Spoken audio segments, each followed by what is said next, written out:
So welcome to MS astrology. So నక్షత్ర సిరీస్లో హస్త నక్షత్రం గురించి ఈరోజు చెప్పుకుందాము.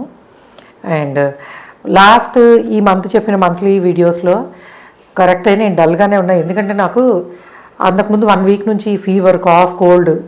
సో సీజనల్గా వచ్చే హెల్త్ ఇష్యూస్ కొంచెం ఎక్కువే ఉన్నాయి. కాకపోతే మంత్లీ ప్రిడిక్షన్ చైనా వద్దా అనుకున్నా, ఓకే మనం కొంచెం ఓపికన చేసేద్దాము, ఎందుకంటే పీపుల్ విల్ వెయిట్. మనకి ఎక్కువ చూసేది అందరూ అడిగేది కూడా మంత్లీ ప్రిడిక్షన్స్ కాబట్టి దాన్ని ఆపద్దు అని చెప్పి కొంచెం బాగాలేకపోయినా చేసి అదే మీకు లాస్ట్ ఒక 2 సెట్స్ ఆఫ్ వీడియోస్లో రిఫ్లెక్ట్ అయినది. Okay, now I'm completely all right. ఆ తర్వాత 2-3 డేస్కి అన్నీ తగ్గిపోయాయి.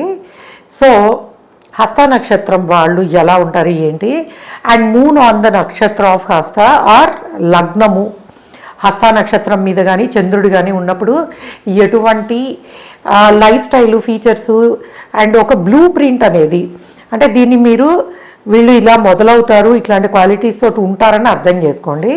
బికాజ్ ఒక లగ్నాన్ని బట్టి నక్షత్రాన్ని బట్టి మనం మొత్తం లైఫ్ డిసైడ్ అవ్వదు.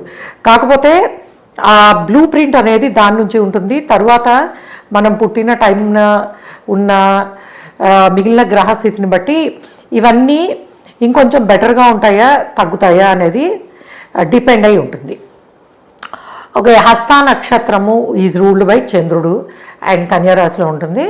సో హస్త నక్షత్రం వాళ్ళు చూడడానికి ఎలా ఉంటారు అని అంటే, వీళ్ళు మంచి హైటు అండ్ స్ట్రాంగ్ స్ట్రక్చరు, అంటే మంచి బ్రాడ్ షోల్డర్స్, స్ట్రక్చర్ కూడా ఏంటంటే స్ట్రాంగ్గా కనిపిస్తారు. సో అమ్మాయిలైనా అబ్బాయిలైనా సరే ఉంటారు. అయితే వీళ్ళకి యూజువల్గా వీళ్ళ హైట్ కన్నా కూడాను చేతులు కొంచెం పొట్టిగా ఉండే అవకాశం ఉంటుంది. అలానే కుడి చేతి పైన, అంటే ఈ మోచేతి నుంచి పైనకు కానీ షోల్డర్కి దగ్గరలో కానీ ఏదైనా ఒక దెబ్బ తగిలిన మచ్చ లాంటిది లేదా పుట్టుకతోనే ఒక చిన్న మచ్చ లాంటిది ఉండే పాసిబిలిటీ ఉంది. అండ్ యూజువల్లీ ఈ వీళ్ళ నేచర్ చూస్తే they are very friendly, calculated, calm going. So ఫ్రెండ్లీగా ఉంటారు. వేరే వాళ్ళ ఆలోచనలు, ఉద్దేశాలు వీళ్ళకి చాలా బాగా అర్థమవుతాయి. And they are very calculated people.